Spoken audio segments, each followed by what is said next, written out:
Il n'y a que moi qui ai filmé, vous inquiétez pas. Alors, je voudrais traiter avec vous deux productions de Max Weber, l'une qui date du début de sa carrière, l'autre qui date de la fin de sa carrière, et qu'on rapproche rarement, bien qu'elles soient liées ensemble par une notion, l'usage d'une notion, qu'est le désenchantement du monde. Qui est le désenchantement du monde? Alors, pour le dire rapidement, on va travailler sur l'éthique protestante et l'esprit du capitalisme, en tant que l'esprit du capitalisme porte en lui un monde désenchanté, un monde qui a été objectivé, désanimé,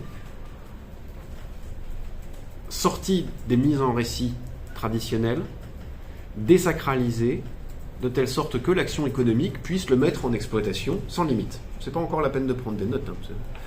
Je vais tout réexpliquer lentement. Là, c'est pour donner une perspective générale sur le cours. Et on va s'intéresser à un texte que Max Weber a écrit plutôt à la fin de sa carrière en 1917, qui est une conférence qui s'appelle La vocation de savant, ou la science comme vocation, Wissenschaft als Beruf, et qui parle très exactement d'un des résultats du développement de la science moderne, et qui est, à travers la production de connaissances objectivantes sur les relations de cause à effet entre les éléments,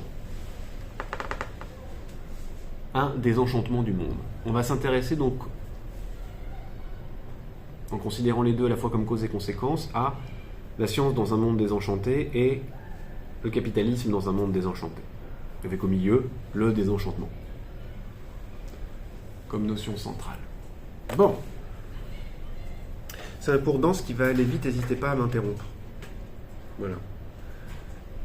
J'ai relu ce matin La vocation de savant dans le train, et j'ai été pris d'une grande fougue et d'une grande passion à la lecture de ce texte. Ce qui est étonnant, parce que c'est un texte un peu ploum-ploum, mais des fois le matin on a des inspirations. Et donc on passera un temps réduit sur l'éthique protestante et l'esprit du capitalisme. Et ça sera un moment assez dense, un bloc assez massif. Alors on commence avec donc cette conférence donnée tardivement par Max Weber, qui est un texte très étonnant.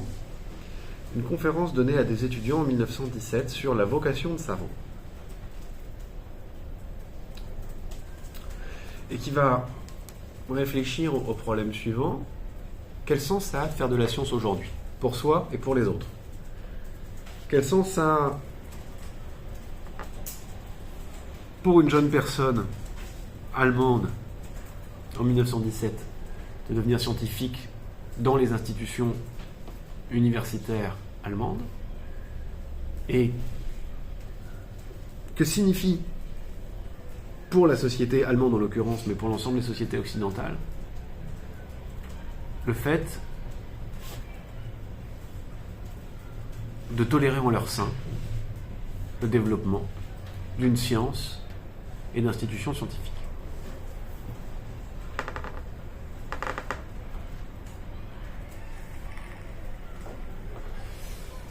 Alors on va faire le chemin avec Max Weber, et c'est un chemin assez étonnant, en tout cas dans son commencement.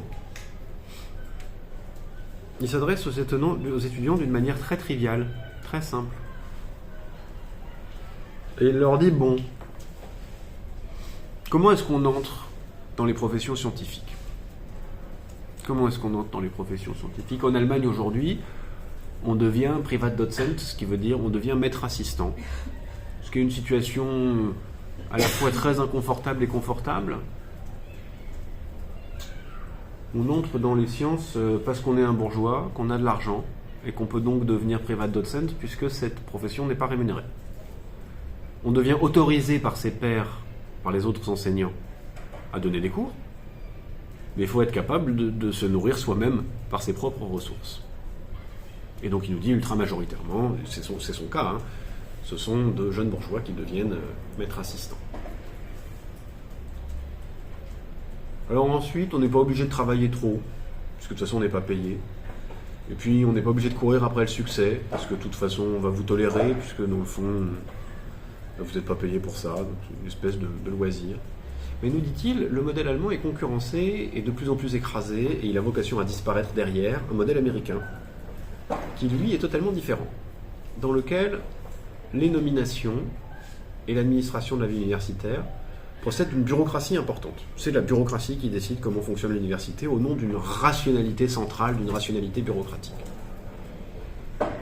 Alors c'est plus égalitaire en un sens, puisque chacun ayant réussi le concours en dehors de ses conditions de fortune peut enseigner, l'enseignement étant payé, mais étant enseignant, il va falloir travailler beaucoup, c'est-à-dire à la fois avoir beaucoup d'étudiants dans ses classes et produire des recherches qui soient d'une manière ou d'une autre rentables pour la société. En d'autres termes, c'est un investissement qui doit être rentable. Et à partir de là, Max Weber décrit deux processus en cours, mais dont on a vu le triomphe bien après la mort de Max Weber dans l'université, la bureaucratisation et l'entrée du capital dans la production de la science. Le capital est absolument omniprésent dans la production de la science aujourd'hui, de manière soit directe, soit indirecte. Moi, par exemple, je vends mon anthropologie à des clients. C'est une logique immédiatement de vente de produits commerciaux. Bon, c'est vrai que je n'exploite personne, donc on ne peut pas à proprement parler de désigner ça comme du capitalisme, mais enfin, ça c'est un autre débat. Parce que là, je travaille avec des capitalistes. Mais même quand on travaille avec des institutions publiques, quand on travaille par exemple pour un projet de recherche européen, dans le cadre de la doctrine qui chapeaute les programmes de recherche européens, qui s'appelle Barroso II, parce que c'est M. Barroso et la commission Barroso qui l'a mise en place. Vous travaillez avec des institutions qui, par exemple, ne financent votre projet que si elles intéressent directement un partenaire industriel qui accepte de venir dans le projet. Donc on vous demande structurellement, sans aucune honte, il faut par ailleurs que ça participe à l'émulation de start-up, de spin-off, de tralala poète-poète. Donc en fait, tout simplement, on demande à la science d'être rentable. Voilà. Ça c'est un côté. L'autre côté, c'est la bureaucratisation. Et à l'université Paris 1, vous pouvez observer très facilement le processus de bureaucratisation qui soit visible dans le développement d'une administration de plus en plus importante, nombreuse, présente dans les processus, présente dans le contrôle des enseignements. Enfin, c'est vraiment une espèce d'omnipotence progressive, d'invasion, mais aussi à l'intérieur des formes de négociation collective à l'université. On peut parler sans problème de bureaucratisation de la vie syndicale à l'université, avec le nombre de procédures administratives, de conseils, des différents échelons de niveau. Vous avez toute une littérature bureaucratique administrative dans la vie étudiante universitaire. Donc en fait, globalement, dans la production de la vie collective dans des lieux normalement voués à l'émulation scientifique.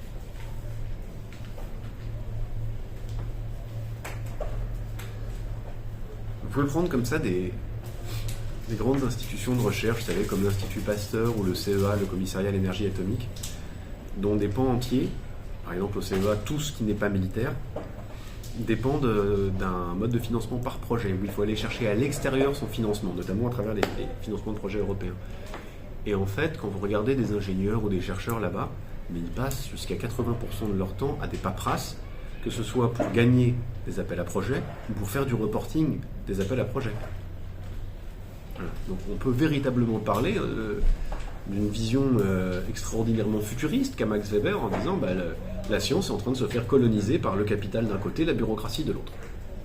Voilà ce qu'il dit à ces jeunes étudiants qui veulent devenir scientifiques dans la joie et dans la bonne humeur. Il leur dit ensuite, à cause du processus de bureaucratisation et de rationalisation des actions, vous allez avoir affaire à des phénomènes dans les nominations ou dans les financements qui vous sembleront de plus en plus absurdes. En gros, la rationalité collective va produire des choix qui vous seront incompréhensibles.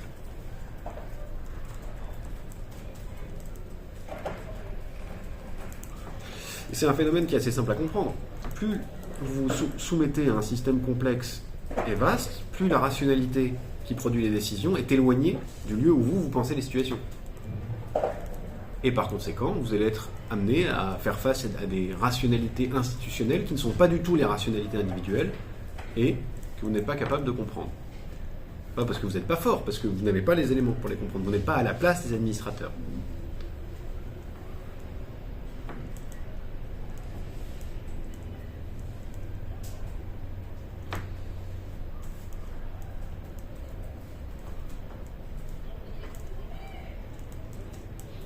Je sais pas.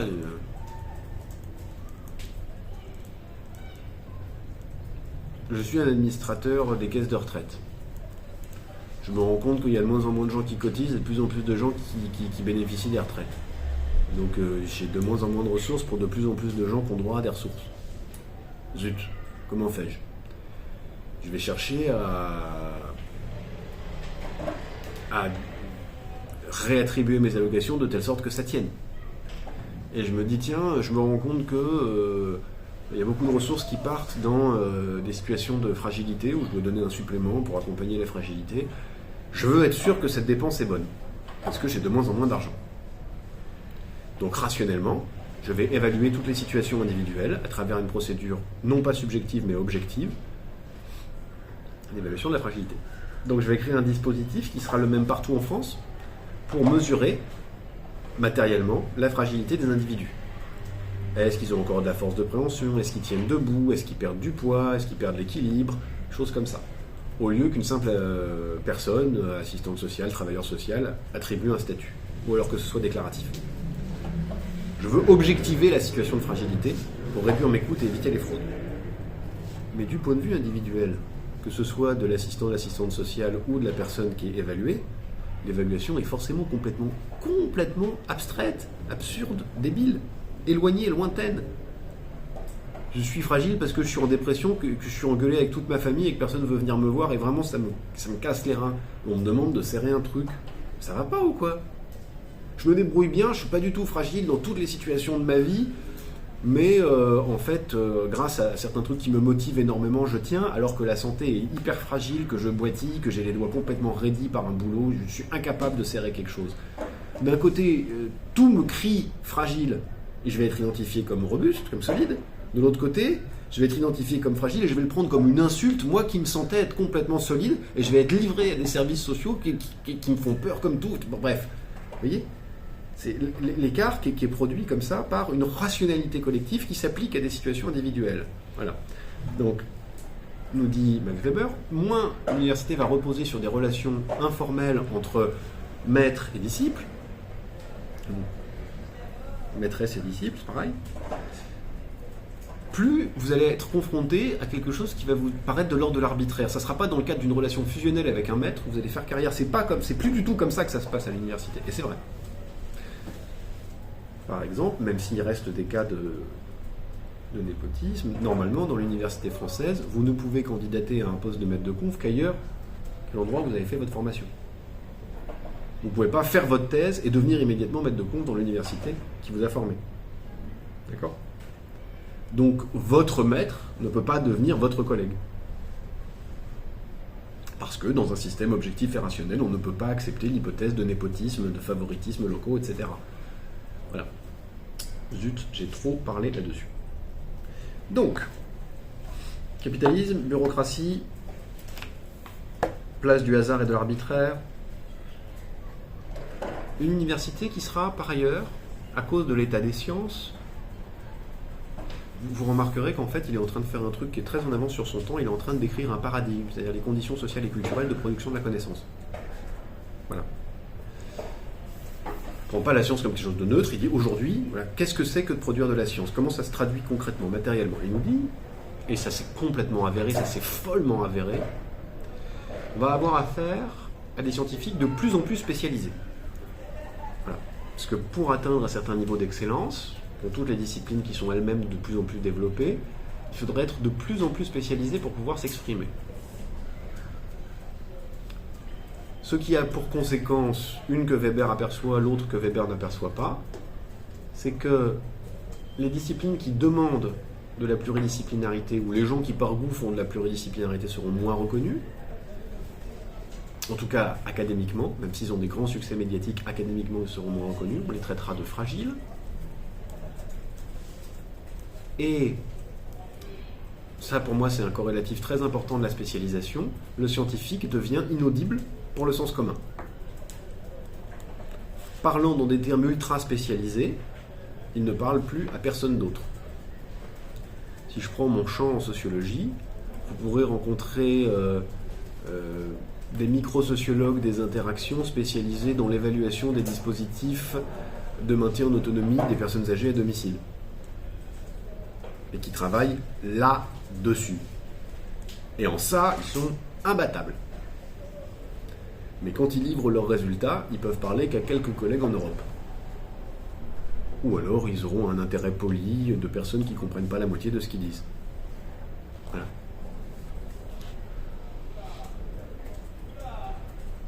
On n'attend pas de quelqu'un qui est spécialisé en microbiologie dans le but de voir les interactions entre des molécules, des bactéries et des nanoscratchs qui soit spécialisé en philosophie morale.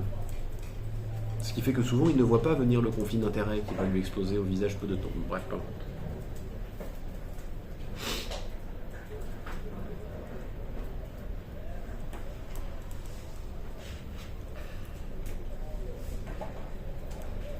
On reprend. Spécialisation, donc le fait de devenir muet par rapport à une large partie de la société, à ne plus devoir rendre des comptes au sens commun, mais rendre des comptes à sa communauté scientifique.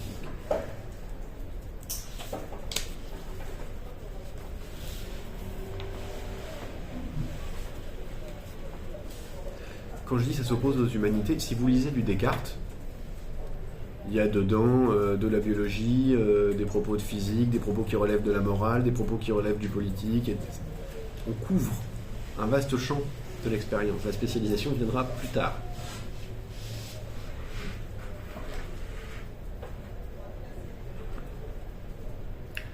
Déjà chez Platon, quand on arrive à poser une vraie différence entre ce qui relève de la psychologie et ce qui relève de la biologie, c'est déjà beaucoup. Hein. Bon.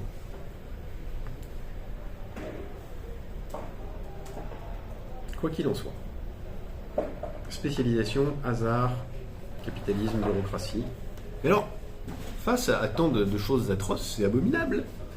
Où trouvons-nous, interroge Max Weber, la passion? La passion qui seule nous permettra de nous consacrer totalement à la cause de la recherche et donc de produire des résultats grâce à des intuitions formidables, des inspirations. Où trouverons-nous la passion? Est-ce dans la promesse d'un progrès qu'on apporterait à la société? Eh bien non, toujours pas. Pourquoi? Parce qu'il est indubitable qu'il existe un progrès des sciences. Il est indubitable qu'il existe un progrès des techniques. Pour les techniques, c'est facile, on observe les performances des technologies disponibles.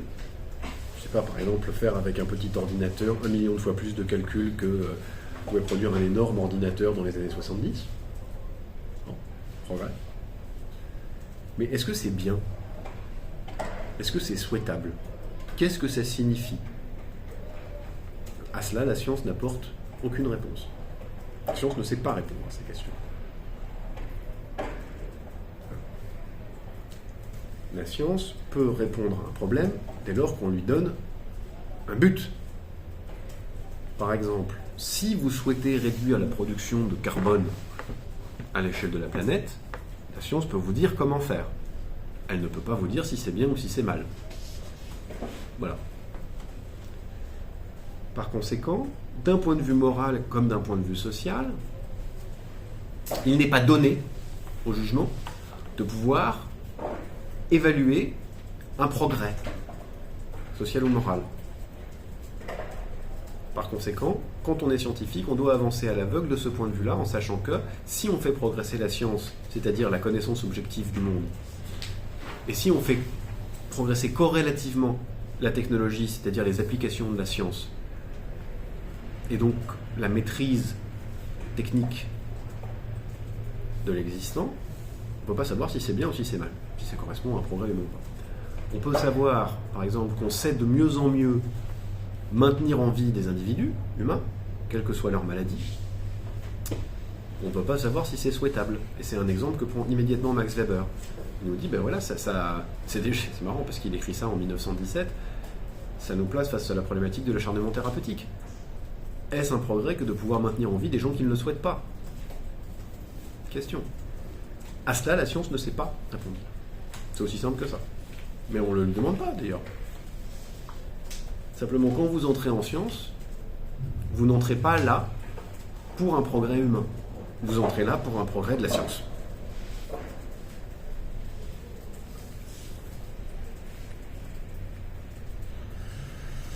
Mais arrive ici une question faussement naïve et très profonde de Max Weber. Puisqu'on ne peut pas participer d'un progrès humain, interrogeons ce progrès de la connaissance. Si les sciences sont capables de produire des connaissances de plus en plus raffinées, de plus en plus précises, de plus en plus efficaces, c'est un fait. Est-ce qu'on peut dire des communautés humaines qui hébergent ces sciences qu'elles progressent en termes de connaissances? En d'autres termes, pour le dire vulgairement, connaissez-vous mieux votre monde que une bande de Sorbonnards au XIVe siècle? Voilà. Ou, c'est l'exemple que prend Max Weber, des sauvages. Pour le dire de manière plus polie, des gens qui vivent dans des sociétés traditionnelles. Voilà. Est-ce qu'on connaît mieux notre monde? Vous faisiez nom de la tête. Pourquoi? Parce qu'on crée nous-mêmes la complexité du monde, et donc si on ne l'a pas créé, on n'a pas à la connaître, puisqu'elle n'existe pas. J'ai rien compris. Ah, non, mais par exemple, vous preniez l'exemple des sauvages, des peuples primitifs. Ils n'ont pas à connaître ce qui n'existe pas. Enfin, la complexité du monde, elle n'a pas encore été créée par les humains. Vous voulez dire que le monde n'est pas mondialisé? Oui, et du coup, toutes les structures, tous les processus qui en découlent n'existent pas encore, et ne sont pas du coup connaissables. Donc pour vous, il y a un monde plus simple. Mais en fait, non, vous avez tort. Mais pas simple péjorativement. Enfin, non, j'ai compris. J'ai compris. Mais vous allez voir dans un instant pourquoi vous avez tort. Mais c'est une très intéressante intervention. Est-ce qu'il y en a d'autres? Je comprends ce que vous voulez dire, mais en fait, non. Le monde, oui. Et bien, au final, même si il existe des connaissances plus précises sur tout ce qui nous entoure, on n'a pas besoin de ces connaissances pour vivre. On a juste besoin de... J'ai très bien compris. D'accord. Donc je vais vous répondre à l'un puis à l'autre. Alors, s'il est indubitable que le niveau d'instruction a globalement augmenté ces derniers siècles, ces derniers millénaires dans le fond, dans la population française, vous êtes plus nombreux à savoir lire, écrire, compter, lire un paragraphe, produire des opérations, peut-être même à une inconnue, peut-être à deux inconnues, des équations, pardonnez-moi. Simultanément, le niveau de connaissance du monde s'est totalement effondré. Et c'est exactement là-dessus que Max Weber repart. Si on va dans une population Hottentote ou des Indiens des plaines, mentionne-t-il, eux, par exemple, savent nommer, classer la totalité des végétaux, des animaux qu'ils croisent. Vous en êtes bien incapable. Par ailleurs, ils connaissent les tenants et les aboutissants de la quasi-totalité des productions qu'ils utilisent pour vivre. Par exemple, vous ne savez pas comment ont été fabriquées vos chaussures, comment ont été fabriqués vos lacets, comment a été fabriqué le tissu de votre pantalon, comment faire pour le reproduire, comment ça a été acheminé, comment ça a été vendu, comment a été fait votre pull, comment a été fait votre nourriture ce midi, comment a été fait le parfum que vous portez, comment a été fait la table sur laquelle vous écrivez, comment est produite l'électricité dont vous vous servez tous les jours. En fait, nous dit-il, vous ne savez rien. Littéralement rien. Ni comment est fait un médicament, ni comment... Voilà, vous nagez dans la somme de vos ignorances, et surtout, ça c'est pas très important, c'est la base, mais le plus important c'est de dire, et vous ne cherchez surtout pas à combler ce manque. Dans une société traditionnelle, quand quelque chose fait question, on y apporte une interprétation collective, soit individuelle, soit collective. Nous, on s'en abstient. On s'en abstient en se disant, nous ne savons pas qu'est-ce que c'est que la magnétorésistance géante qu'il y a dans les microprocesseurs de mon téléphone. Je ne sais pas comment ça fonctionne, mon téléphone. Mais je n'imagine surtout pas que c'est un démon qui le fait fonctionner. Je fais le pari qu'on pourrait m'expliquer rationnellement comment ça fonctionne, si tant est que je le demande. Je ne sais pas pourquoi il pleut, pourquoi il fait beau. Je m'abstiens de produire une théorie sur le sujet, et je crois, sans le savoir d'ailleurs et sans que ça m'ait été démontré, qu'on pourrait m'expliquer rationnellement comment ça fonctionne. Donc c'est cette espèce d'acceptation d'ignorance et de foi dans une explication rationnelle qui caractérise la position des individus dans la société moderne.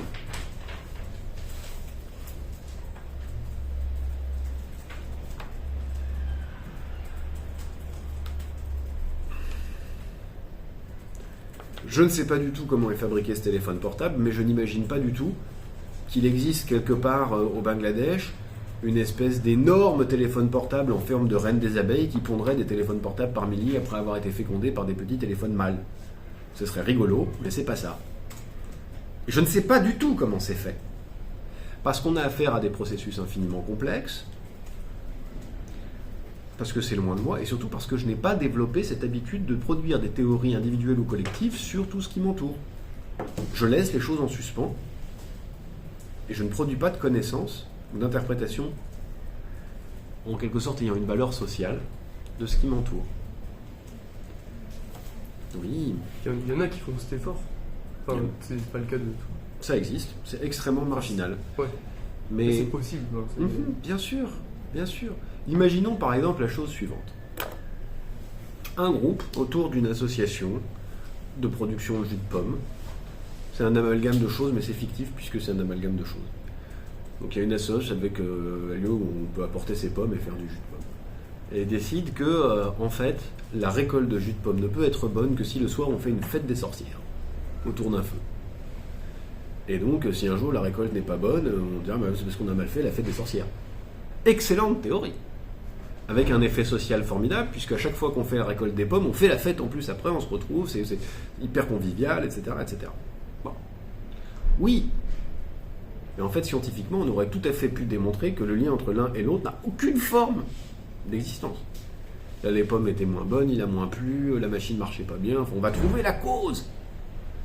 Et même si elle est liée à un truc social, on va réussir à dévier. La coordination n'était pas bonne entre l'individu A et l'individu B, on va rentrer dans des explications qui désocialisent. Donc la théorie, elle est plus exacte, elle est beaucoup moins adéquate et beaucoup moins à la fois socio-génétique et socio-créatrice. Ça ne crée pas de lien. C'est de la théorie qu'en plus, la plupart du temps, on laisse totalement à l'extérieur. On sait vaguement ce que c'est que le Big Bang, les théories qui y entrent, on ne les connaît pas. On ne les connaît pas. Et en plus, elles demandent un niveau de formation et elles sont tellement peu enseignées qu'on ne les connaît pas. Même les choses les plus élémentaires, on n'en a pas une approche critique. On enseigne aux enfants les mathématiques, pas les rudiments de logique qui leur permettraient de comprendre qu'en fait, il en existe plusieurs, des mathématiques, il n'y a pas de système complet, qu'en fait, à chaque fois, c'est des grammaires différentes, des langues différentes qui sont extrêmement relatives. Et vous voyez, on apprend simplement, bon, il y a les maths, c'est ça, c'est tout. Donc on a cette espèce d'approche dans laquelle on se contente de faire confiance à la possibilité d'une explication rationnelle de ce qu'on avale, ou des trous qu'on maintient dans notre connaissance du monde.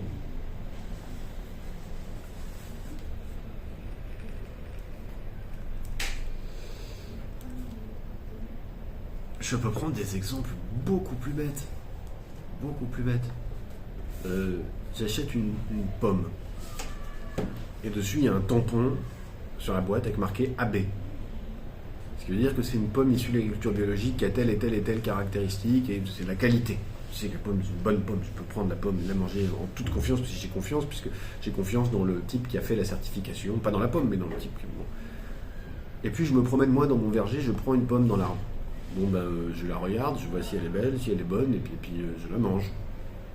En fonction, en fait, de connaissances que moi j'aurais produites sur, quand elles ont tel aspect, c'est qu'elles ont tel goût, quand elles ont tel niveau de développement, c'est qu'elles sont bonnes ou pas, cet aspect-là, c'est un peu pourri, mais c'est bon.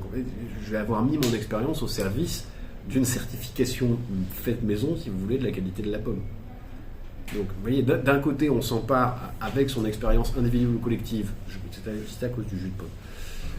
De l'autre côté, on va chercher une expertise externe dont on ne connaît ni les tenants ni les aboutissants, et on fait confiance à l'idée qu'on pourrait nous démontrer rationnellement vous voyez ? Mais on a abandonné à la rationalité la certification de la qualité de la pomme, et plus du tout ni à son instinct, ni à l'interprétation sociale et locale qu'on peut faire du donné de l'expérience, à savoir en l'occurrence les pommes.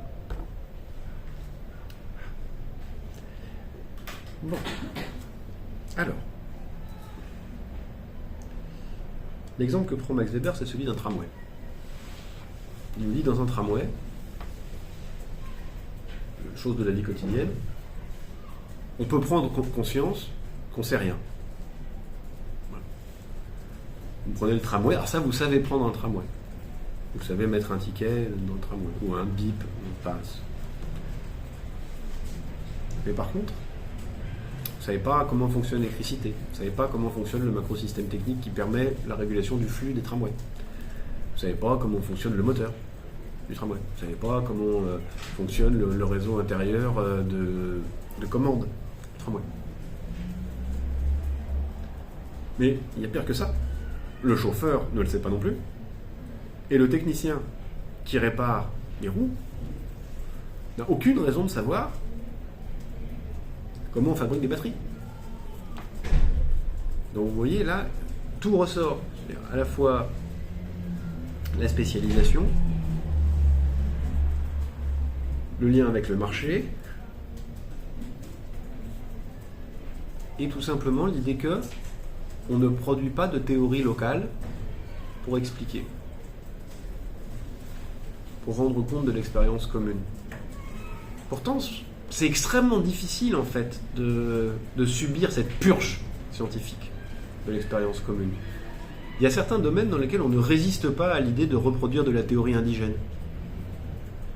Par exemple, quelqu'un qui a une maladie, on dit ouais mais elle a eu une mauvaise vie, elle a fait n'importe quoi, on va essayer de remettre de la morale dans la maladie. Vous voyez, l'idée d'une punition divine, l'idée de... Ou alors on reproduire des tas de petites théories, je vous en ai déjà parlé, penser que sa voiture démarre mieux quand on l'appelle Titine et qu'on lui frotte le volant, ou développer tel ou tel petit mysticisme, telle ou telle petite habitude. Si je mets mon caleçon bleu, je vais mieux réussir à l'examen, enfin peu importe, mais tous les éléments qui... Je me souviens. J'espère qu'elle ne me regarde pas, sinon elle va se reconnaître. Dans mes jeunes années, que je finançais mes études en donnant des cours particuliers, j'avais souvent une astuce consistant à tricher avec les étudiants, les étudiantes que je suivais. Et par exemple, il y en avait une, elle avait une petite tortue dans sa trousse, et je lui avais dit, à chaque début d'examen, tu sors ta tortue, tu la mets là, et dès qu'elle te regarde, elle te dit, mets tes yeux, bosse, fais ton plan, avance. Je te minute. Enfin, quelque chose comme ça, en gros. Ça avait assez bien marché. Et vous voyez, là c'est vraiment une astuce. On pourrait décomposer ça en psychologie sociale, en ensemble de processus mis en place pour que les révisions se passent bien, le stress décroisse, et donc favorise au moins. Dans notre symbolisation, pour que ça passe entre humains, je passe par une théorie un peu bricolée, quoi. C'est la tortue qui va t'aider, c'est ton petit c'est ton Gepetto, ton Jiminy Cricket, ça va marcher, fais confiance en ta tortue. Donc on peut avoir cette tendance à l'animation du monde, à l'enchantement du monde. La science vient contre ça.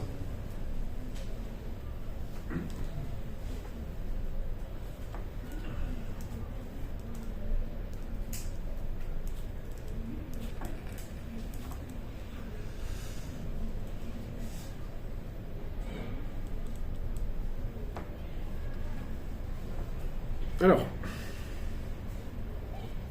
on peut déjà apercevoir, et ça fera notre transition vers l'éthique protestante et l'esprit du capitalisme, une exploitation possible du désenchantement du monde.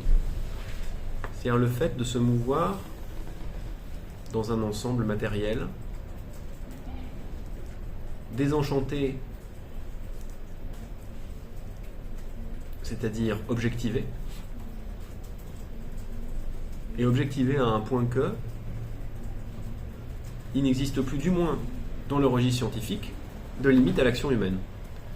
De limite, par exemple, qu'imposerait telle ou telle entité divine, tel ou tel principe sacré. En d'autres termes, on peut associer au désenchantement une forme de désacralisation.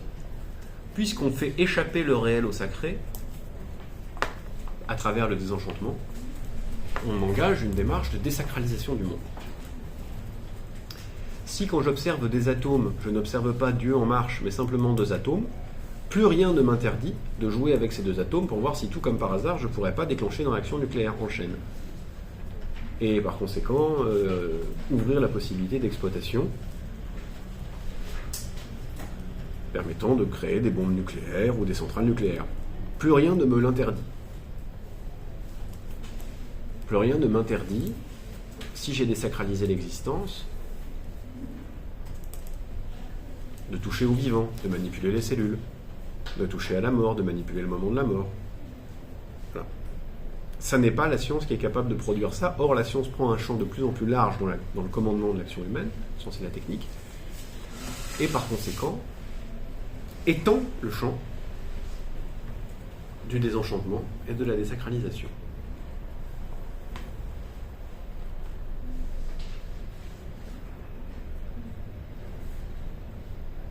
En d'autres termes, l'action de la science, prévient Max Weber, en parlant à ses étudiants, a pour effet corollaire de débarrasser le monde de ses frontières, des freins à l'action que l'interprétation humaine pouvait disposer. Elle permet d'envisager sans frein un passage de l'illimitation de la volonté à l'illimitation de la connaissance et de l'action. C'est normal qu'un être humain puisse vouloir tout. Ça, c'est normal. La nature de la volonté humaine, c'est pas d'être limité. En revanche, grâce à la science et à la technique, on peut passer plus facilement d'une volonté illimitée à une action illimitée. Il n'est pas du tout irrationnel et inenvisageable de penser, par exemple, changer l'acidité des mers, déployer des satellites pour régler le climat.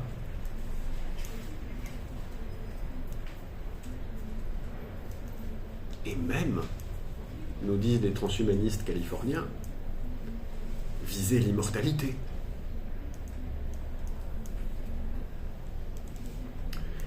Mais enfin, tout ça se paye, et c'est ce qui va nous amener au deuxième ouvrage que je voulais aborder avec vous. J'ai fait les choses à l'envers, mais à dessein. L'éthique protestante et l'esprit du capitalisme.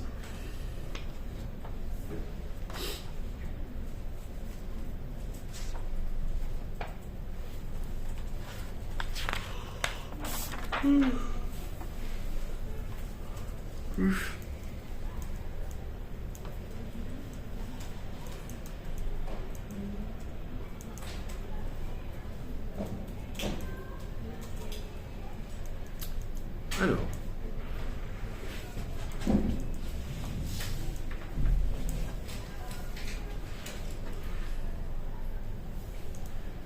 d'abord on va définir un petit peu les termes. L'éthique protestante, c'est l'ensemble de valeurs portées par les différentes sectes protestantes, le terme est de Max Weber, et on va observer comment est-ce qu'elles ont nourri certaines pratiques du capitalisme, et notamment un esprit du capitalisme, une manière dont le capitalisme est pensé. Donc c'est vraiment ça, comment les valeurs déployées à l'intérieur de sectes protestantes ont nourri un esprit du capitalisme. Et ce qu'il appelle l'esprit du capitalisme, c'est quelque chose d'assez précis dans le fond. Ça n'est pas la pulsion de profit, ça n'est pas la mise en exploitation généralisée et totalement désinhibée de la totalité de l'existant pour la production de profit. Ça, nous dit-il, on a pu l'observer dans toutes les sociétés possibles et imaginables, l'idée que des individus aient envie, par les pulsions de profit, d'accumuler un maximum. C'est pas vrai, on l'a pas vu dans toutes les sociétés. Mais enfin, c'est observable dans d'autres situations. C'est pas la pulsion individuelle de profit. Ce qui est intéressant, c'est que l'esprit du capitalisme consiste à associer à cette pulsion de profit des valeurs positives. En d'autres termes, dans une société capitaliste parfaite, il est tout à fait bon et légitime pour un individu de s'enrichir un maximum, de réaliser un maximum de profit. Voilà.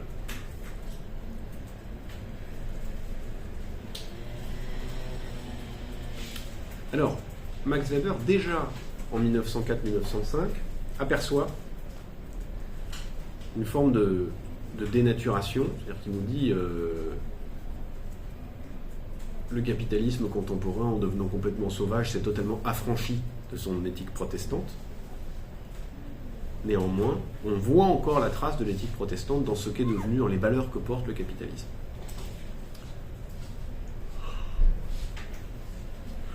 Oui, c'est dur.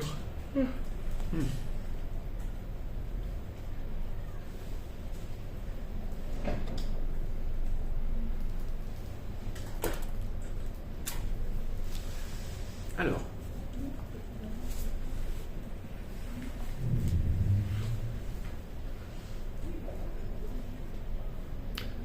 pour le traduire autrement, je dirais que l'interrogation principale de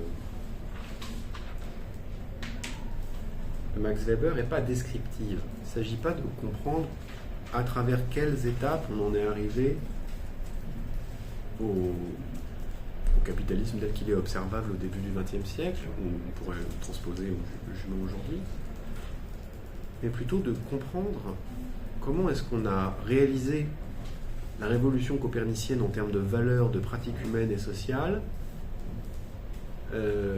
pour en arriver à des choses aussi étonnantes que le capitalisme contemporain, où tout se vend, tout s'achète n'importe comment, comment on entre dans n'importe quelle relation humaine très simple, dans des feuilletages de production de profit, et qui paraissent complètement, totalement déraisonnables. Je vous donne un exemple simple. On quitte les pommes et on va aux poires. Chez moi, il y a quelques poiriers, et depuis des générations et des générations et des générations, quand les gens chez moi à l'époque des poires ont faim, eh ben ils prennent une poire dans le poirier, ou autre chose, hein, mais enfin, s'ils ont une poire, ils prennent une poire. Si vous voulez vous acheter une poire, il va falloir aller dans un commerce, il va falloir dépenser de l'argent.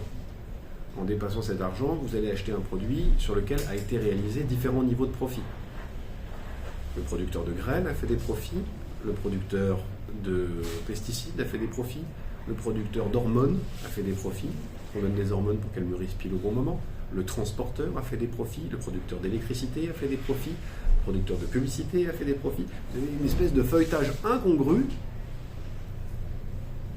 pour que vous ayez accès à une poire qui, pour être pas chère, doit venir de loin, c'est complètement invraisemblable quand vous y réfléchissez, et opposer cette action-là au fait de moi, dans mon jardin, je sors, je prends une poire, je la mange. Vous voyez ? Comment on en a pu venir à se complexifier la vie à ce point ?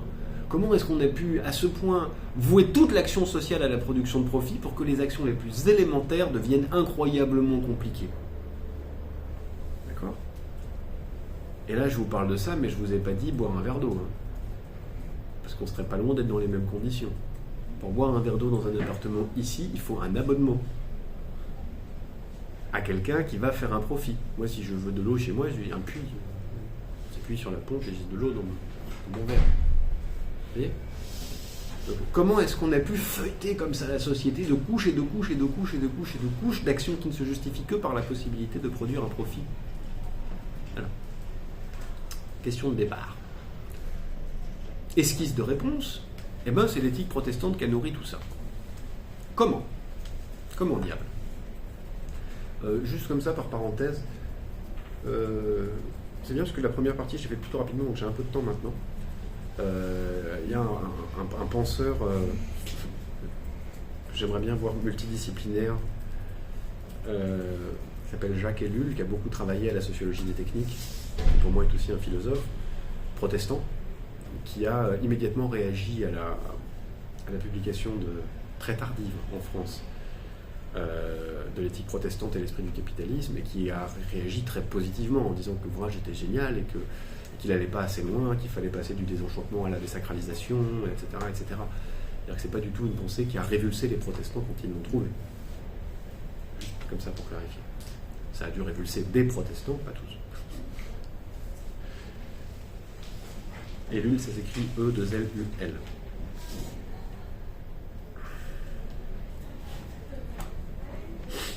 La première étape, nous dit Max Weber, se trouve dans le luthérianisme, la pensée développée par les prêches de Martin Luther. Oui. Et justement, sur Jacques Ellul, il me semble qu'il est assez particulier, lui, parce qu'il est protestant, mais en même temps, il n'est pas du tout dans la religion, enfin dans le sac, il est Il a une position assez particulière, les traits de gauche.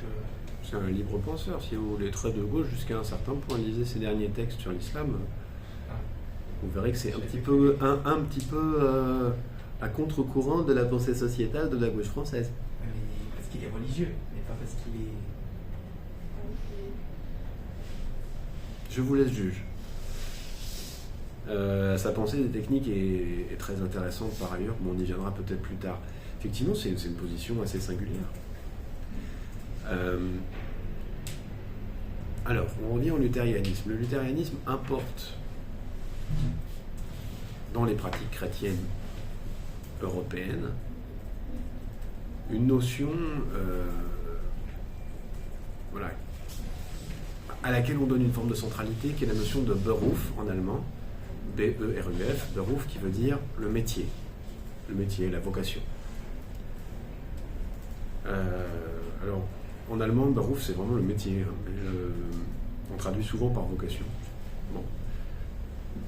Et puis, en anglais, c'est souvent traduit par calling. C'est vraiment ce à quoi on est appelé. Donc, on maintient l'idée que dans l'usage luthérien de la notion de Beruf, il y a cette notion importante d'appel. Et en gros, dans la doctrine luthérienne, de quoi il est question? Il est question de dire, en fait, ça n'est pas par l'Église ou par une pratique monacale ou par une pratique ascétique en retrait, en dehors du siècle, que vous allez atteindre Dieu, que vous allez plaire à Dieu. Pas du tout, c'est en travaillant. C'est dans votre métier que vous allez plaire à Dieu. Donc c'est en faisant excellemment votre métier que vous allez plaire à Dieu. Il n'est pas question de plaire à Dieu en chômant des jours, en passant votre temps à l'église, en passant votre temps à célébrer tel ou tel saint, bref, à chômer. Le salut n'est pas dans le chômage, le salut est dans le travail productif et dans la réussite dans son métier. Donc d'une certaine manière, on commence à sacraliser le travail. Puis intervient dans le mouvement calviniste une nouvelle doctrine qui est synthétisée, si ça intéresse quelqu'un, dans la Confession de Westminster en 1647, doctrine de la prédestination.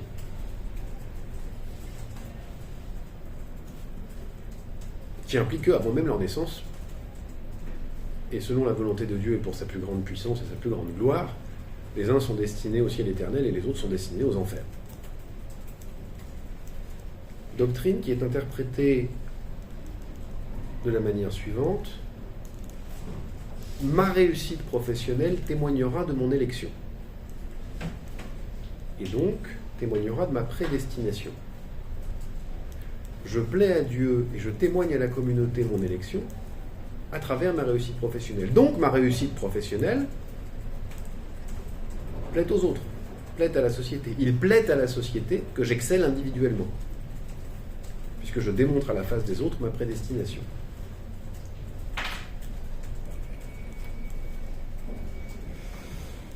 Alors, dans la suite de l'ouvrage, je suis obligé de les survoler parce que je vous ai aussi parlé de la science comme vocation. Il est question de l'apport plutôt marginal d'autres sectes protestantes, je reprends le terme de Max Weber, à savoir le piétisme, les baptistes, les ménonites, les quakers, les évangéliques, à chaque fois c'est détaillé. Mais les trois éléments qu'il faut retenir de manière synthétique de l'éthique protestante sont les suivants. Sacralisation du travail, doctrine de la prédestination, ascétisme protestant. Et ce que Max Weber appelle l'ascétisme protestant, c'est, et c'est revendiqué dans de très très nombreux sermons, l'idée selon laquelle il faut gagner d'argent pour gagner de l'argent et non pas pour en jouir. Il faut gagner de l'argent pour pouvoir produire par la suite plus de profit et plus de profit et plus de profit, et surtout pas pour dépenser son argent, n'importe comment, pour son propre plaisir, sa propre jouissance. Il ne s'agit pas non plus de le dépenser pour sa communauté. Il s'agit d'investir l'argent. L'argent doit produire de l'argent, qui doit produire de l'argent, qui doit produire de l'argent. Et pour illustrer ce point, Max Weber va utiliser un sermon d'un pasteur américain un petit peu connu qui s'appelle Benjamin Franklin. C'est un extrait de Necessary Hints to Those That Would Be Rich en 1636. Et vraiment, quand je donne des cours ici, je sais que vraiment je ne suis pas protestant dans la version de Benjamin Franklin. Alors vraiment, je fais tout le contraire. Et donc, si je suis le livre de son ouvrage, je ne vais pas devenir riche. Pourtant, j'ai joué au loto. Alors, je vous en lis rapidement quelques extraits.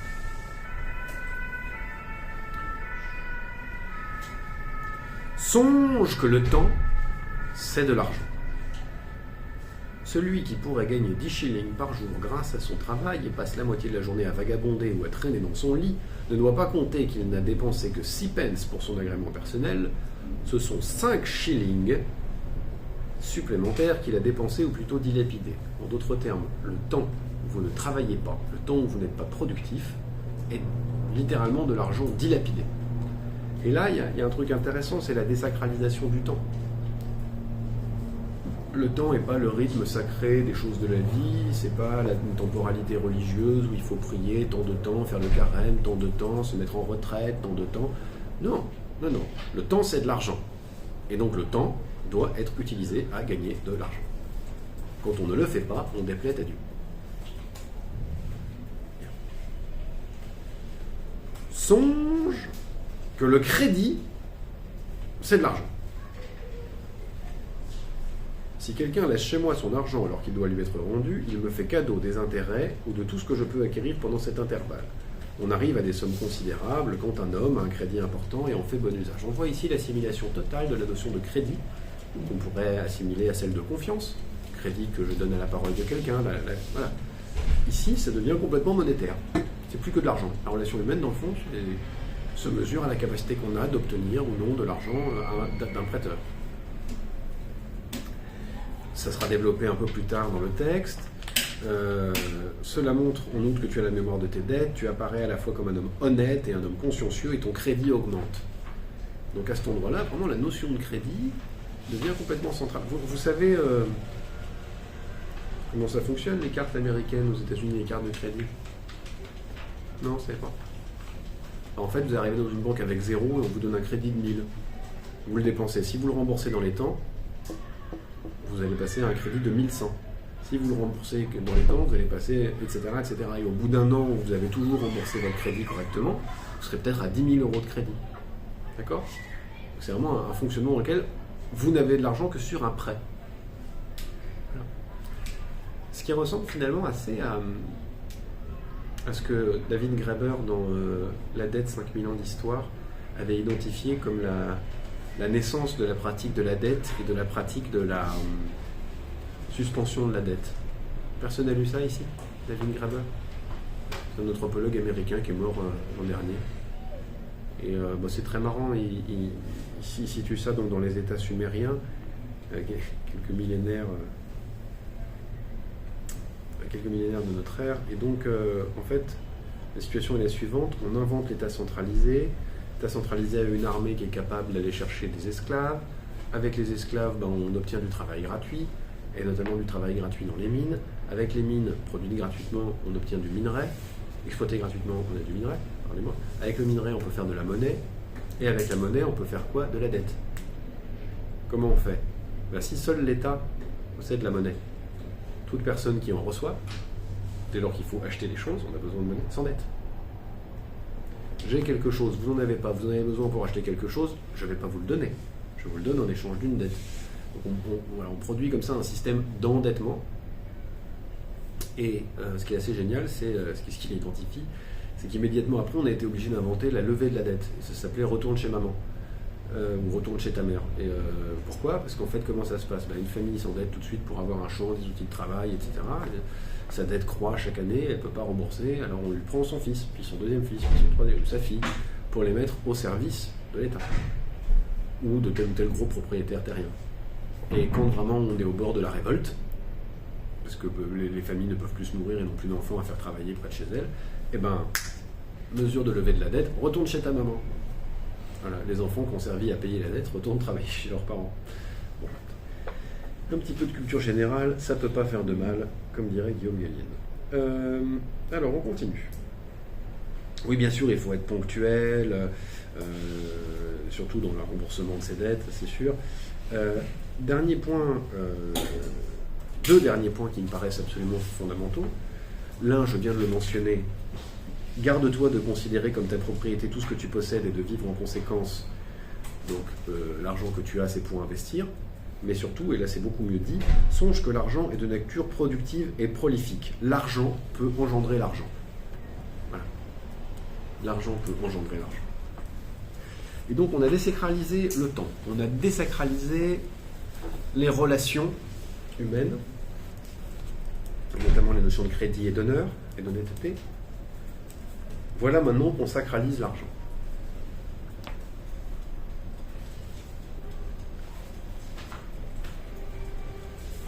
L'argent devient la raison d'être de l'argent. Devient sa propre cause, sa propre raison d'être. C'est le moteur principal de l'action humaine, principal moyen de révéler sa prédestination, le lien privilégié qu'on a avec la divinité. C'est un vecteur neutre, c'est-à-dire qu'avec on peut échanger tout contre n'importe quoi. Il n'y a plus de limite entre les registres, entre les secteurs. Si je voulais dire les choses vulgairement, mais je ne vais pas le faire. On peut s'acheter avec de l'argent un sextoy et une messe. Voilà.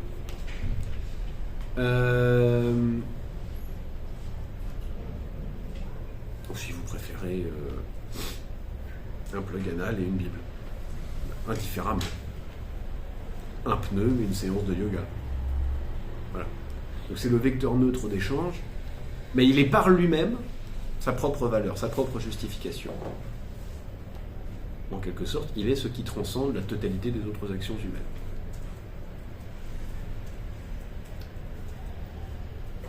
Donc on a désacralisé le monde, on a désacralisé le temps, on a désacralisé les relations humaines, on a sacralisé l'argent, et ces valeurs de réussite qui au départ sont développées au niveau communautaire, au niveau de petites communautés religieuses, se trouvent inspirer une pratique économique qui se répand à l'échelle mondiale et qui devient en quelque sorte le référentiel pour penser l'action humaine à l'échelle mondiale. Excusez-moi. Les trois éléments à retenir, je crois que j'ai pas le deuxième. Il y a la sacralisation du travail, il y a l'ascétisme protestant et l'autre, c'est la sacralisation. La prédestination, la doctrine de la prédestination.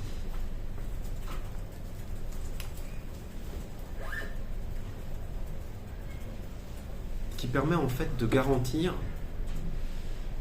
le lien entre réussite économique individuelle et justification collective, à travers le fait que ça témoigne en fait d'une situation d'élection, de choix divin.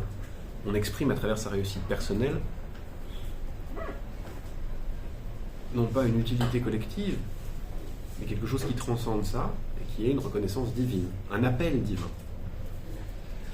Et c'est assez marrant de voir comme il y a des restes de ça, l'ensemble des éléments mentionnés, de manière presque triviale et anecdotique, mais néanmoins, à mon sens, significative.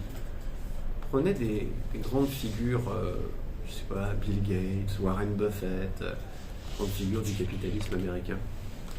Vous verrez qu'ils sont en gros des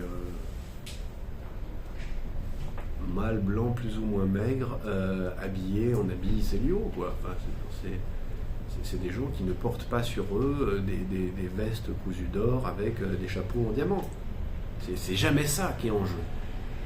Quand vous regardez Monsieur Pinault ou les enfants Pinault, vous avez l'impression de voir la sortie de n'importe quel autre cadre dynamique qui sortirait de n'importe où. Alors c'est vrai que dans le capitalisme français, il peut y avoir plus de manifestations sur les yachts, mais enfin, il demeure comme ça par scorie cet idéal-là de la réussite à milliards. Bon, alors,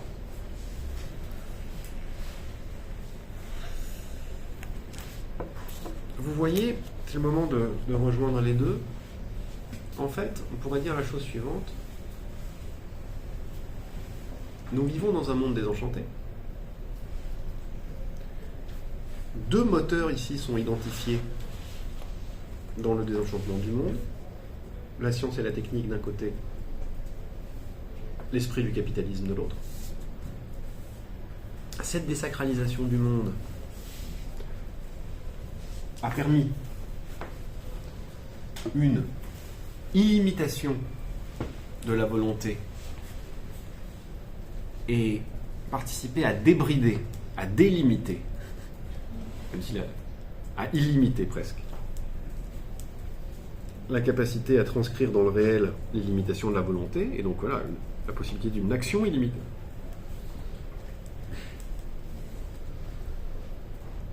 Oui. Vous pouvez répéter les deux moteurs? Les deux moteurs? La science et le capitalisme.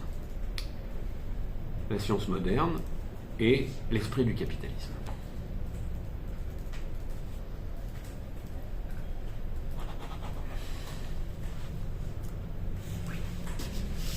Et il est vrai qu'il y ait peu de frontières symboliques,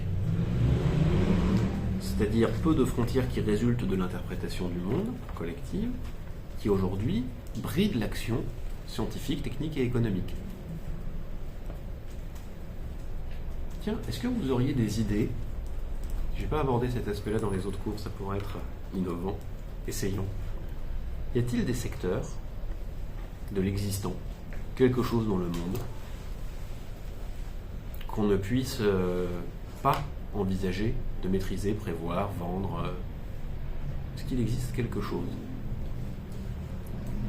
Est-ce qu'il existe quelque chose de sacré qui échappe radicalement au capitalisme et à la science? Oui. L'oxygène. L'oxygène, tiens donc. Vraiment, vous pouvez affirmer ça longuement? Non, pas à long terme, je suis pas sûr.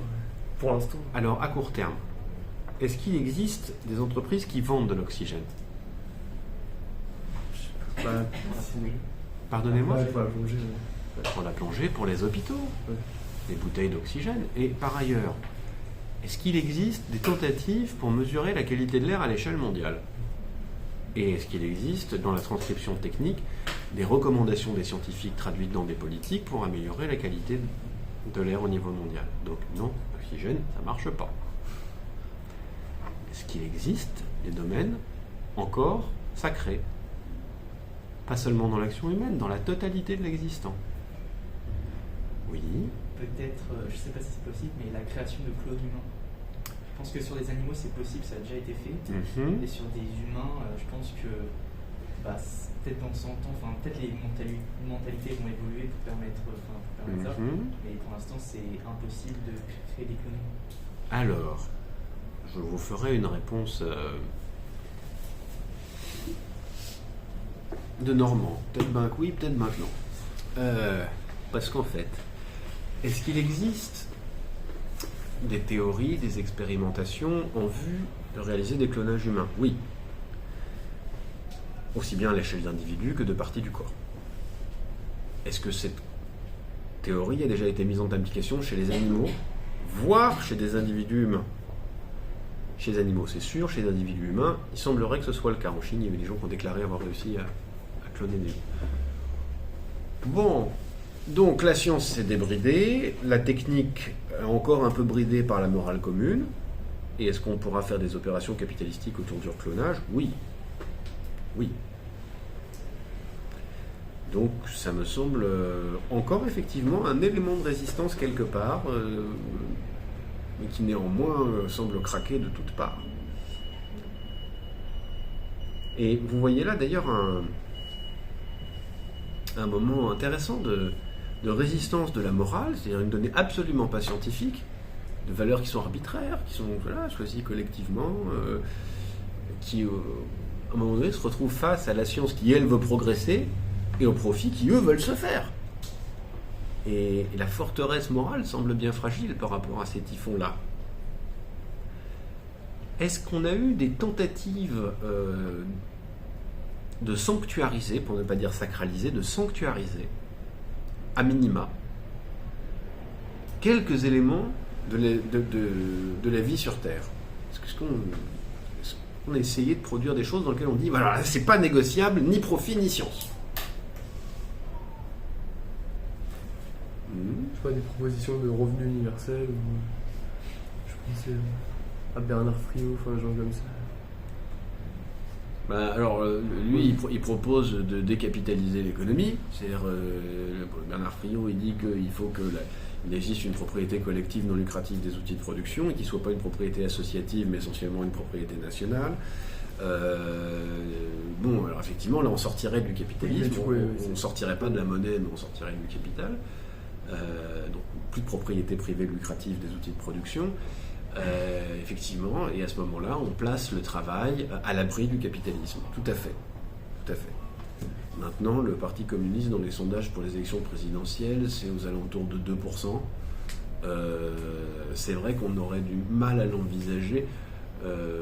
Et puis par ailleurs, il faudrait que ce communisme-là ne pratique pas le capitalisme d'État, comme en Chine. Donc effectivement, ça peut être une tentative. Non, j'en avais une autre en tête, je suis désolé, j'avance un petit peu. C'est une tentative morale qui a rapporté au philosophe allemand Hans Jonas, qui dans le principe responsabilité a décidé qu'il existait un élément, un impératif catégorique fondateur de toute morale possible, malgré l'aveuglement de la science aux valeurs et à la morale, c'est-à-dire le fait que la science n'est pas concernée en fait, par les valeurs, par la morale, c'est cette idée qu'il existe un impératif catégorique qui est l'humanité n'a pas le droit de se détruire elle-même. Et donc ça serait sacré. Inquestionnable par la science,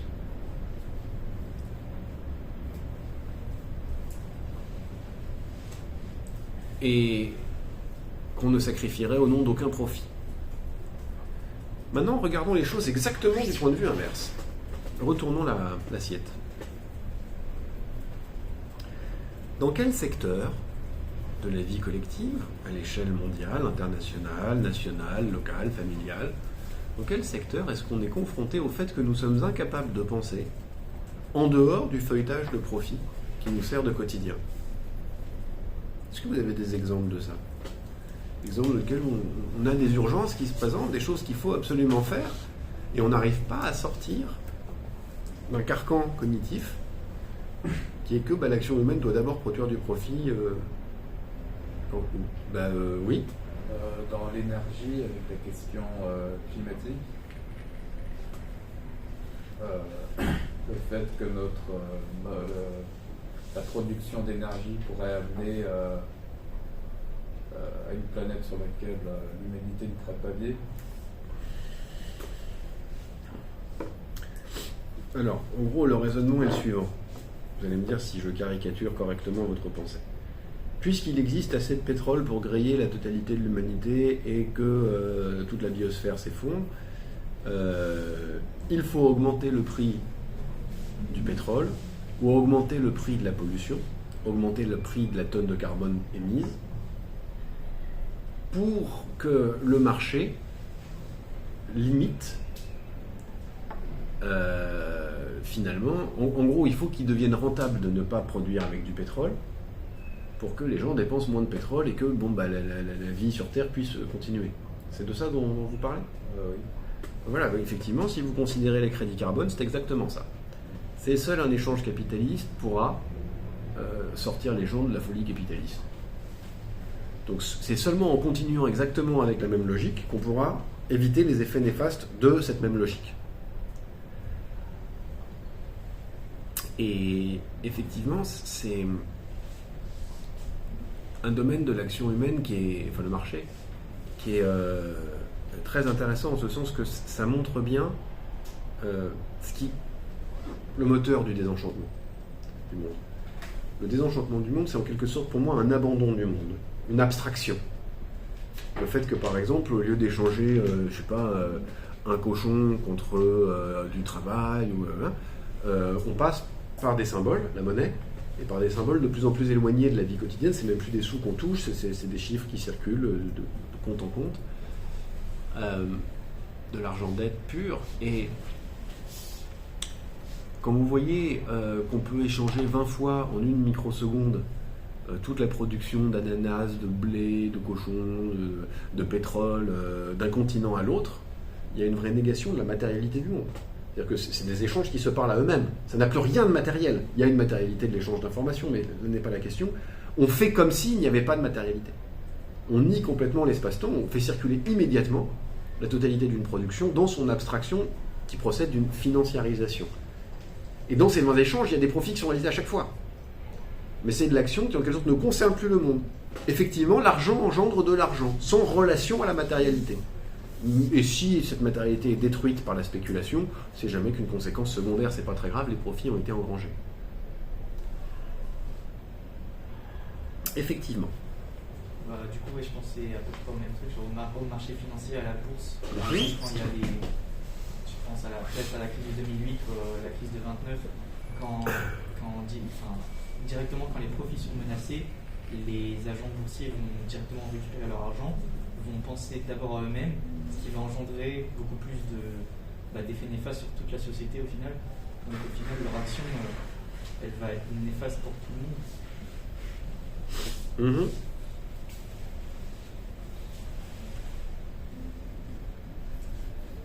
Toujours quelques-uns qui tirent profit, ne vous inquiétez pas. Je pensais à des choses plus simples, à vrai dire. Prenez par exemple cet énoncé du texte de Benjamin Franklin qu'on lisait tout à l'heure, et qui dit « Le temps, c'est de l'argent ». Posons ça. Le temps, c'est de l'argent.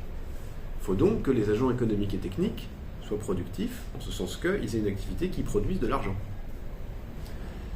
Notamment parce qu'aujourd'hui, on est dans des sociétés capitalistes dans lesquelles, sans argent, vous ne pouvez pourvoir à aucun de vos besoins. Boire, manger, vous chauffer, avoir un toit, tout ça coûte de l'argent. D'accord ? Si vous n'avez plus d'argent, vous serez rapidement SDF affamé. Bon. Alors, dans cette perspective-là, le capital, l'organisation capitalistique du travail et de la répartition des richesses, a mis au travail la quasi-totalité des agents économiques à disposition dans les pays dans lesquels ça s'est développé. Par conséquent, on a dédoublé le travail des femmes. Assez concrètement. Et on a fortement dévalorisé le travail domestique, ce dernier ne produisant pas, à proprement parler, de profit. D'accord ? Je dis le travail des femmes, non pas parce que c'est essentiellement par essence le travail des femmes, mais c'était un travail qui était massivement accompli par les femmes. Et donc on se retrouve avec une situation dans laquelle on pourrait d'ailleurs faire la même chose avec le travail domestique des hommes, dont il faut imaginer qu'il existait aussi, en partie, peut-être plus parcellaire, mais existant. En dévalorisant le travail domestique, et en exigeant de chacun qu'il travaille de manière productive et prolifique en matière d'argent, on a créé des espaces vides. Par exemple, de manière très très simple, qui s'occupe des plus petits, qui s'occupe des plus grands. Ce dont le travail domestique prenait charge. Ce que le travail domestique prenait en charge. Pourquoi est-ce qu'on ne vit plus avec mémé ? Parce qu'elle resterait toute seule à la maison, dans un espace qui de toute façon serait trop petit, etc. Donc au bout d'un moment, la place en EHPAD. Voilà. Ou alors on fait venir à domicile une auxiliaire de vie, un auxiliaire de vie, un assistant de vie sociale, une assistante de vie sociale pour venir faire le travail domestique. D'accord ? Or, il est comme sous-entendu que ce travail, d'abord, relève du travail domestique et donc n'est pas productif, il ne produit pas de profit, mais surtout, il ne peut pas réellement en produire, c'est pour ça que c'est le commun qui doit le financer. Pourquoi ? Parce que, auparavant, c'était un travail, en quelque sorte, gratuit. Et donc, c'est la nouvelle activité des personnes à l'extérieur qui devrait le financer. D'accord ? On a libéré du temps pour aller au travail. Il faut payer cet ancien travail qui était fait. Pour que ça demeure rentable, il faut que le faible salaire de la personne qui est sortie travailler paye ce qui se passe à la maison. D'accord ? Donc là, on a une espèce de logique dans laquelle on a, en exigeant de tout un chacun qui travaille, qui passe l'essentiel de sa vie au travail, qu'il soit plus chez lui, en train de s'occuper de soi, des siens, de sa maison, construire sa maison, faire ses meubles, faire ses légumes, s'occuper de la famille, etc. On va dire, tu vas au travail, ça c'est pas prolifique, c'est pas productif, c'est pas rentable. Et maintenant, il y a ce travail-là qui a une valeur qu'on ne sait pas très bien comment la rémunérer. Parce que si ça coûte exactement le même prix que le travail fait à l'extérieur, alors comment on justifie le fait de ne pas travailler finalement chez soi?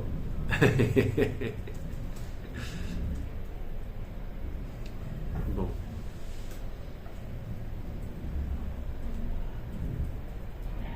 Il me semble que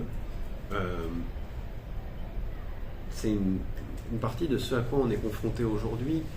Vous voyez, par exemple, il y a le documentaire de François Ruffin qui est paru hier, qui s'appelle Debout les femmes, et qui parle justement des conditions sociales indignes qui sont réservées aux personnes qui s'occupent des plus anciens, des plus dépendants à domicile, donc les assistantes à domicile, les asthmates, les assistantes de vie sociale. Bon. Et la solution qui est apportée à cet endroit-là, c'est de leur dire, voilà, il faut d'abord reconnaître leur travail, apporter plus de dignité, mais aussi les rémunérer, enfin. Il faut les payer plus. D'accord ? Sans remettre en cause, dans le fond, ce qui a produit cette situation, ce besoin, cette fonction, et qui est pour l'essentiel le fait qu'on a exigé de tout un chacun qui consacre la totalité de sa vie active à un travail à l'extérieur, à un travail qui n'a pas de sens pour lui, pas direct en tout cas. Et tout ça se mélange. Tout ça, par exemple, rejoint la notion de désenchantement du monde. Si vous parlez à des très vieilles personnes du quartier du Rageux, la Carmaux, ils vous parleront du temps où les gens savaient faire leur maison avec leurs mains et leur potager. Vous voyez, d'un seul coup, comment, en allant travailler à l'extérieur, il faut devenir capable de gagner assez d'argent pour payer ce qu'on n'est plus capable de faire soi-même. Et comment, dans un cas comme dans l'autre, on produisait de la valeur, l'une qui ne rentrait pas dans des logiques de capital, l'autre qui rentre pleinement. Des gens qui ne sont pas capables de faire leur maison, c'est un trésor pour le capital. C'est fabuleux, puisque ça veut dire que tout le capital immobilier doit être produit par des entreprises qui sont capables de le faire et qui, bien sûr, réaliseront des profits sur la production. Voilà. Bon, pour la semaine prochaine, sauf si vous avez des questions maintenant tout de suite. Pour la semaine prochaine, nous travaillerons sur les Argonautes du Pacifique occidental de Bronislaw Malinowski, page 235 de votre manuel. Et pour ceux qui ont un peu de courage ou d'appétit et de temps, ce qu'il en faut, vous me lirez aussi, vous irez parcourir la sexualité et sa répression dans les sociétés primitives. Sur ce, je vous souhaite une bonne semaine. C'est page combien, vous disiez ? 235, mais vous allez le trouver. Mais le deuxième. Le deuxième, il n'est pas dans le manuel. Ah, c'est un. Ouais, c'est sur Internet, on le trouve ? Bon, je pense, oui, bien sûr. Donc, c'est les Argonautes Du Pacifique occidental.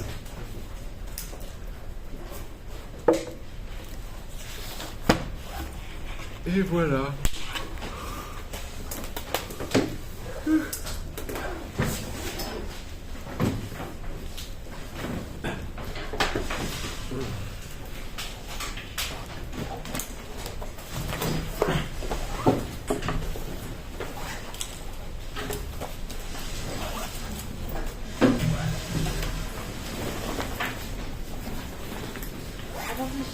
Au revoir, madame.